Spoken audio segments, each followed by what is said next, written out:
Welcome students on my online class. আজকে আমি তোমাদের দশম শ্রেণীর অঙ্ক বিষয় নিয়ে আলোচনা করব। আমাদের পশ্চিমবঙ্গ সরকারের যে অঙ্ক বই আছে, যে অঙ্কের বইয়ের 8 নম্বর চ্যাপ্টারে কী আছে, লম্ববৃত্তাকার চোঙ নিয়ে আলোচনা করব। লম্ববৃত্তাকার চোঙে পার্শ্বতলের ক্ষেত্রফল আর সমগ্রতলের ক্ষেত্রফল নিয়ে আজকে আলোচনা করব। আয়তন নিয়ে আজকে করবো না, মেনলি যেটা করবো সমগ্রতলের ক্ষেত্রফল আর পার্শ্বতলের ক্ষেত্রফল। আচ্ছা, সমগ্রতল কি, পার্শ্বতল কি, চোঙ কি, সেটাকে দেখি। আচ্ছা দেখো, তোমাদেরকে দেখো, এটা এই একটা ঘন বস্তু দেখতে পাচ্ছ। এটার আকার কীরকম? চোঙের মতো তো মনে হচ্ছে, চোঙের মতো। হ্যাঁ, চোঙের মতো। আচ্ছা, এটা কটা তল আছে? একটা পার্শ্বতল আছে দেখতে পাচ্ছ, কার এই যে পার্শ্বতল আমি ঘুরে দেখাচ্ছি, এটা হচ্ছে পার্শ্বতল। আর দুটো সমতল আছে, বৃত্তাকার সমতল, এই একটা আর এই একটা, দুটো বৃত্তাকার সমতল আর একটা পার্শ্বতল থাকে, বক্রতল থাকে। মানে মোট কটা তল হলো? তিনটে। মোট তল হলো তিনটে, ঠিক আছে। যদি পার্শ্বতলের ক্ষেত্রফল বার করতে বলে তাহলে এই বক্রতলটা ক্ষেত্রফল বার করবো।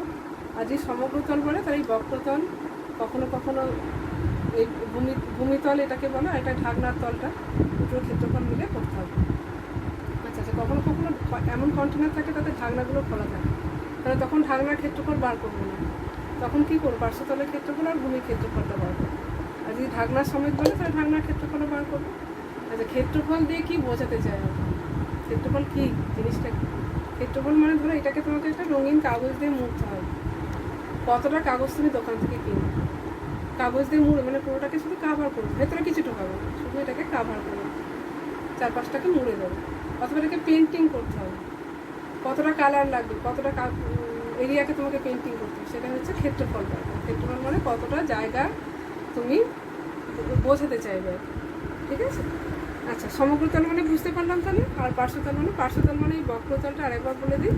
আর সমগ্রতল মানে এই বক্রতল প্লাস এই যে দুটো বৃত্তাকার তল দেখতে পাচ্ছ, এই দুটো তল মিলিয়ে হবে কি সমগ্রতল। তবে ঢাকনা আছে কি নেই সেটাও আমাদের জানা দরকার। ঢাকনা না থাকলে একরকম ফর্মুলা হবে, আর ঢাকনা থাকলে আর একরকম ফর্মুলা হবে। আচ্ছা, প্রথমে পার্শ্বতলের ক্ষেত্রফল বার করার চেষ্টা করবো। আচ্ছা দেখো, তোমাদের এরকম একটা খাতা আমি দেখাচ্ছি। এই খাতাটাকে যদি আমি মুড়ে দিই, দেখো করে দেখো কি শেপ হয়ে গেল, চোঙ হয়ে গেল। আবার যদি খুলে দিই, আয়তক্ষেত্র হয়ে গেল। তাহলে এই আয়তক্ষেত্রের ক্ষেত্রফল কি হবে? আয়তক্ষেত্রের ক্ষেত্রফল দৈর্ঘ্য গুণিত প্রস্থ। ক্ষেত্রফলটা আয়তক্ষেত্রের ক্ষেত্রফল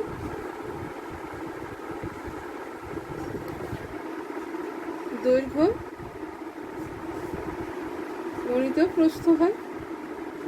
আচ্ছা, চোঙের পার্শ্বতলের ক্ষেত্রফল করবো, এটাকে সঙ্গে নিয়ে কী করে করবো দেখো। এটাকে চোঙ করে দিলাম, তাহলে এটা একটা বৃত্ত হয়ে গেল তো।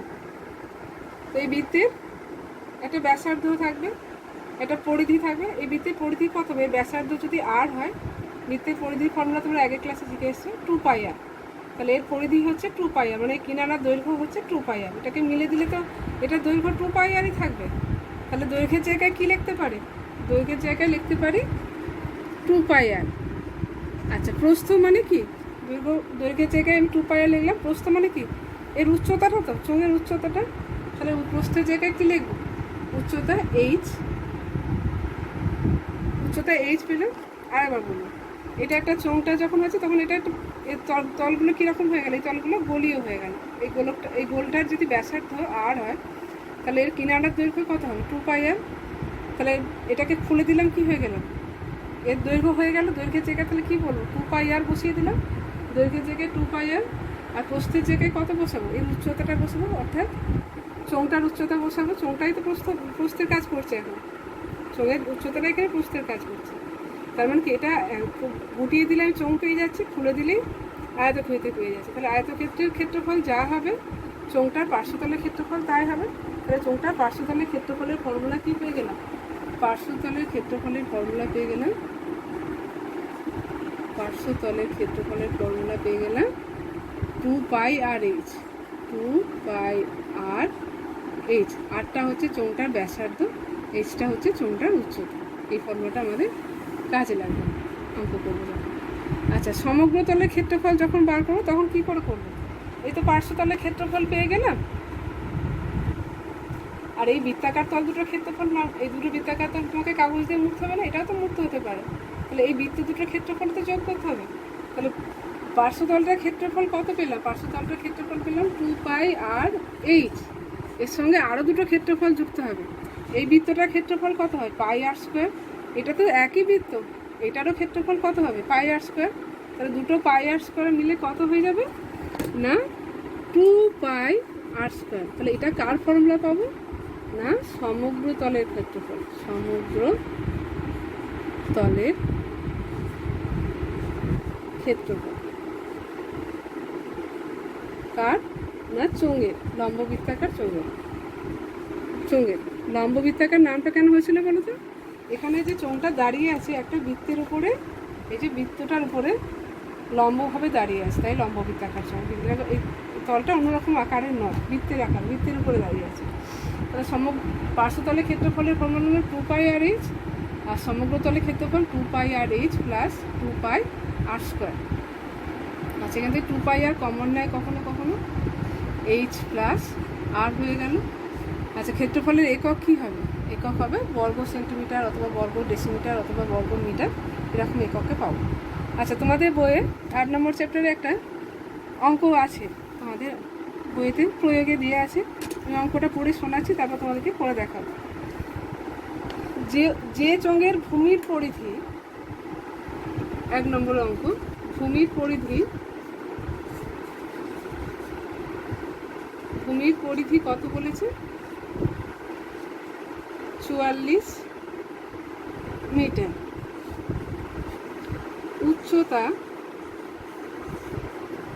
উচ্চতা বলেছে 14 মিটার। 44 মিটার, উচ্চতা 14 মিটার। ভূমির পরিধি 44 মিটার, উচ্চতা 14 মিটার। তাহলে পার্শ্বতলের ক্ষেত্রফল কত হবে? পার্শ্বতলের ক্ষেত্রফল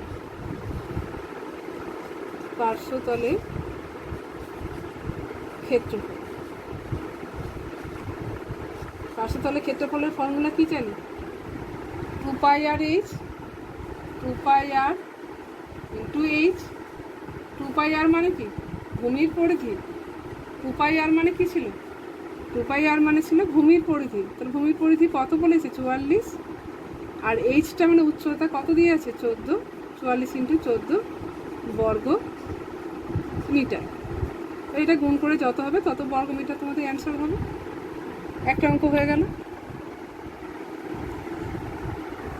পরের অঙ্ক দেখো, তোমাদের বইয়েরই প্রয়োগ 2 অঙ্ক। যে চোঙের ভূমির পরিধি 44 মিটার, উচ্চতা 14। আচ্ছা, এটাই তো হয়ে গেল। পরের অঙ্ক যাচ্ছে, প্রয়োগ 4 যায়।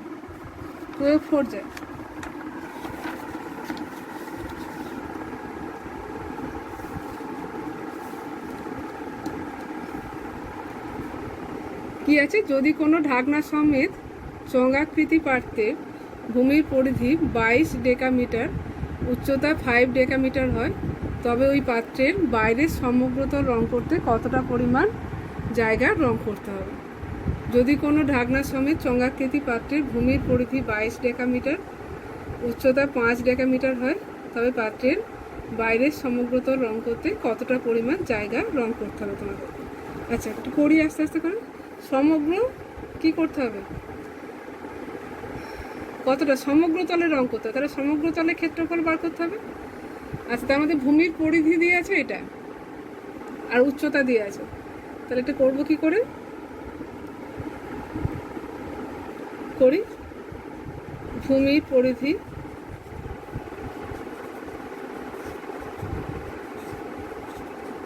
কি ফর্মুলা? ভূমির পরিধি হচ্ছে 2πr সমান দিয়ে আছে কত? 22। ভূমির পরিধি দিয়ে আছে 22। আচ্ছা, এখান থেকে 8টা বার করার চেষ্টা করুন। 2 ইন্টু 22/7 ইন্টু আর মানে হচ্ছে এটা বার করতে হবে সমান 22। তাহলে এখান থেকে আর সমান কত পেয়ে গেলাম? 22 ইন্টু 7/2 ইন্টু 22। 22 কেটে গেল, তাহলে 7/2 পেয়ে গেলাম। ঠিক আছে, এবার সমগ্রতলের ক্ষেত্রফল কি আছে? পাত্রের সমগ্রতলে রং করতে হবে। তার ঢাকনাও আছে, ঢাকনার সমান। তাহলে ঢাকনা মানে কি? দুদিকটাই রয়েছে। তাহলে ঢাকনা মানে ভূমিটাও রয়েছে, উপরটাও রয়েছে, সঙ্গে নিচেটাও রয়েছে। তার সমগ্রতলের ক্ষেত্রফল কি হবে? সমগ্র তলের ক্ষেত্রফল ফর্মুলা কি হয় 2 পাই আর এইচ প্লাস 2 পাই আর স্কোয়ার। আচ্ছা 2 পাই আর এর মান তো 22, আমি একবারে বসিয়ে দিলাম 22। এইচ মানে কত, এইচটা কত মিটার বলে দিয়েছে জানো, উচ্চতা 5 মিটার, 5 প্লাস 2 ইন্টু পাই মানে 22/7 আর স্কোয়ার মানে দুটো 7/2 দিয়ে গুণ করি। আচ্ছা সাথে সাথে কেটে গেল, 11 দুগুণে 22 আর 2 এ 2 কেটে গেল, তাহলে 22 5-এ গুণ করলে কত হয় 110 হয়। প্লাস এখানে কি কে থাকছে 7 আর 11, 7 11 77, দুটো যোগ করলে কত হয় 187 বর্গ মিটার। আচ্ছা এককটা আমার আগে থেকেই দেওয়া উচিত ছিল, বর্গ মিটার, একই একক হবে বর্গ মিটার। তাহলে কতটা তল আমাকে রং করতে হবে, কতটা জায়গায় রং করতে হবে না 187 বর্গ মিটার। তাহলে উত্তর লিখবে, অতএব আমাদের 187 বর্গ মিটার রং করতে হবে।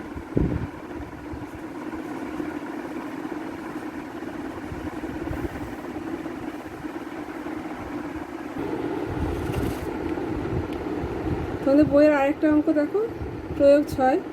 আমি পড়ে শোনাচ্ছি। স্টিলের পাতলা চাদর দিয়ে তৈরি ঢাকনা সমেত একটি ড্রামের ভূমির ব্যাসের দৈর্ঘ্য 4.2 ডেসিমিটার আর ড্রামটি তৈরি করতে 112.20 বর্গ ডেসিমিটার চাদর লাগে। ড্রামটির উচ্চতা কত হবে হিসাব করে লেখে। এই পর্যন্ত করে বাকিটা তোমরা করার চেষ্টা করো, বা বাকিটা করতে পারি। 1 বর্গ ডেসিমিটার স্টিলের দাম 25 টাকা হলে ড্রামটি তৈরি করতে কত টাকা খরচ হবে। আচ্ছা যা যা দেওয়া আছে আমাদের আগে সেগুলো আমি লেখার চেষ্টা করব, যা যা দেওয়া আছে সেটা লেখার চেষ্টা করবো। একটা কি আছে আমি বলে শোনাচ্ছি, একবার শোনো। একটা ঢাকনা সমেত ড্রাম আছে, ড্রামটা চোঙের আকৃতি, ঢাকনা সমেত ড্রাম আছে, ড্রামটা চোঙের আকৃতি। চোঙটার কি আছে ব্যাসের দৈর্ঘ্য বলে দিয়েছে 4.2 ডেসিমিটার আর ড্রামটা তৈরি করতে মোট কতটা চাদর লেগেছে 112.20 বর্গ ডেসিমিটার। তাহলে চোঙটার উচ্চতা কত হিসাব করে লিখে। তাহলে কি দেওয়া আছে বলো তো, দেওয়া আছে ভূমির ব্যাস, ভূমির ব্যাস মানে চোঙ যেটা এই যে চোঙের ভূমির ব্যাসটা দেওয়া আছে। ব্যাস মানে 2r, 2r সমান কত দিয়ে আছে না 4.2 ডেসিমিটার, 4.2 ডেসিমিটার। তাহলে r সমান কত হবে 2 দিয়ে ভাগ করে দিই এটাকে, তাহলে কত হবে 2.1 ডেসিমিটার। ঠিক আছে। আর দিয়ে আছে সমগ্র তলের ক্ষেত্রফল। ড্রামটাকে যদি আমি পুরোপুরি কাভার করতে চাই তাহলে কতটা আমার স্টিলের চাদর লাগবে না 112.20। তাহলে মানে সমগ্র তলের ক্ষেত্রফলটা দেওয়া আছে, সমগ্র তলের ক্ষেত্রফল দেওয়া আছে 112.2 বর্গ ডেসিমিটার। আমাকে কি বার করতে হবে, উচ্চতা বার করতে হবে, উচ্চতা এইচ সমান কত বার করতে হবে। আচ্ছা এখানে আমি শর্ত করব, শর্তে কি করব, শর্তে কি লিখব, সমগ্র তলের ক্ষেত্রফলের ফর্মুলা কি হয় 2 পাই আর এইচ প্লাস 2 পাই আর স্কোয়ার। এটা হলো সমগ্র তলের ক্ষেত্রফল, আর সমগ্র তলের ক্ষেত্রফল কত বলে দিয়ে আছে 112.20 বর্গ ডেসিমিটার। এই দুটোকে সমান করে দেবো। ঠিক আছে। এবার এখান থেকে 2 পাই আর কমন নিচ্ছে, 2 পাই আর কমন নিলাম, তাহলে এখানে কি পড়ে থাকছে এইচ প্লাস আর সমান 112.20, দশমিকটাকে তুলে দিলাম, নিচে 100 করে দিলাম। ঠিক আছে, নিচে 100 করে দিলাম। এবার মানগুলো বসাই, 2 ইন্টু 22/7 ইন্টু আর এর মান কত 2.1 ইন্টু এইচ বার করবো, আর এর মান 2.1, এটা কত করবো 112 না 11220/100। তাহলে এইচ প্লাস 2.1, এটাকে এখানে রেখে বাঁ দিকে রেখে বাকিগুলোকে ডান দিকে নিয়ে যাচ্ছি। ডান দিকে নিয়ে গেলে কি হয় উল্টে যায়, তো বাই 100, তাহলে নিচে কে কে চলে আসবে 2 ইন্টু 22 ইন্টু 2.1, উপরে চলে যাবে 7। এই দশমিকটাকে যদি তুলে দিই তাহলে উপরে আরেকটা 10 চলে যাবে। শূন্যগুলো আগে কেটে ফেলি, এটা কেটে গেল। এবারে 2 দিয়ে এটাকে কাটি, 5 দুগুণে 10, 5 দুগুণে 10, 5 4 20, 5 4 20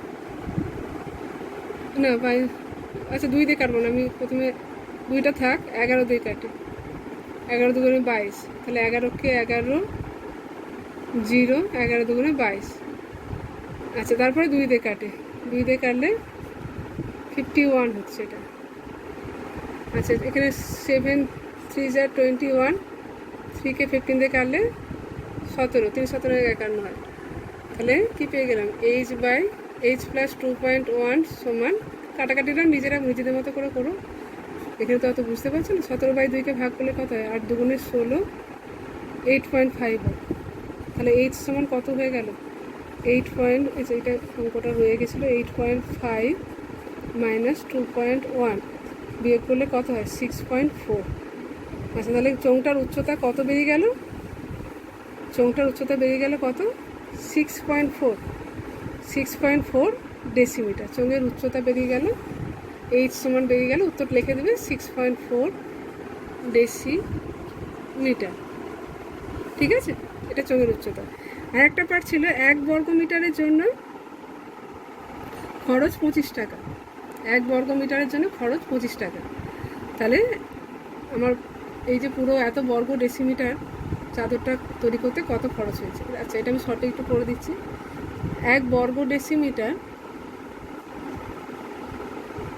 আচ্ছা 1 বর্গ ডেসিমিটার না করে একটাই করে, 112.2 বর্গ ডেসিমিটার সমান কত বর্গ মিটার। আচ্ছা 1 মিটারের পর ডেসিমিটার হয়, তাই তো। তা ডেসিমিটার থেকে মিটার এলে কী হয়, 10 দিয়ে ভাগ করতে হবে। তার বর্গ আছে বলে 100 দিয়ে ভাগ করবো। তাহলে 112.20 বাই 100 করে দেওয়া মানে কি হয়ে গেল বলতো, বর্গ মিটার হয়ে গেল। বর্গ মিটার, ডেসিমিটারটা মিটার হয়ে গেল, কারণ মিটারের পরে decimetre, decametre, metre, decimetre. Decimetre থেকে মিটারে আসছে, এবার পিছিয়ে আসছি, ব্যাকওয়ার্ডে আসছে বলে 10 দিয়ে ভাগ করতে হতো। বর্গ বলে দুটো 10 মানে 100 দিয়ে ভাগ করবো। তাহলে কত হয়ে যাবে, 1.1220 বর্গ মিটার। তাহলে মোট খরচ কত হয়ে যাবে, 1 বর্গ মিটারের জন্য 25 টাকা। তাহলে এত বর্গ মিটারের জন্য কত হবে, গুণ করব, 1 বর্গ মিটারের জন্য 25 টাকা, 25 টাকা। তাহলে এত বর্গ মিটারের জন্য কত হবে, 25 দিয়ে গুণ করব, তাহলে মোট এত টাকা খরচ হবে। ওটাকে গুণ করলে পেয়ে যাব ওই স্টিলের চাদর দিয়ে ড্রামটি তৈরি করতে মোট কত টাকা খরচ হয়েছে। আচ্ছা আমি তোমাদের 3টে অঙ্ক করে দিলাম, প্রয়োগ থেকেই করে দিলাম, অনুশীলনী থেকে তোমরা প্র্যাকটিস করো। আজকে এই পর্যন্ত থাক, পরের দিনে চোঙের আয়তন নিয়ে আলোচনা করব। ভিডিওটি ভালো লাগলে লাইক করো, শেয়ার করো আমাকে উৎসাহিত করার জন্য। ধন্যবাদ।